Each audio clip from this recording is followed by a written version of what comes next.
Kaixo lagunok, hementxe gaude bideo berri batekin. Oraingo honetan, AOTTS aplikazioa deskargatzen eta instalatzen erakutsiko dizuegu. AOTTS testu bat ahotsera bihurtzen duen sistema da. Euskal Herriko Unibertsitateko Aulabi ikerketa taldeak sortua. AOTTSek edozein aplikazio bidez, erabilia izan daiteke pantaila batean azaltzen diren testuak kalitate handiko ahots baten bidez irakurri ahal izateko, bai euskaraz, bai gazteleraz. Lehenik eta behin aplikazioa nola deskargatzen erakutsiko dizuegu. Horretarako Google Play kargatuko dugu gure gailuan.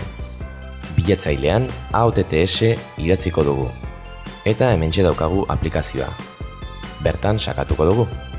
Instalatzeko botoian sakatu. Berehala AOTTS aplikazioa zure gailuan instalatuko da. Aplikazioa zure gailuan automatikoki ipintzeko, aldez aurretik ezarpenen botoian sakatu. Eta hizkuntza eta idazketa izeneko atala ireki.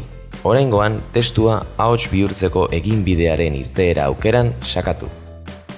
Eta AOTTS sistema hautatu, gailuan automatikoki jartzeko. Atal hontan, hizkuntza eta ahotsaren abiadura zein izango den konfiguratu dezakezu. Azkenik aplikazioa kargatuko dugu gure gailuan. Ikusten duzuenez, gure mahai gainean daukagu prest. Bertan sakatu eta segituan martxan jarriko da. Beno, espero dugu bideoa baliagarria izatea. Gero arte!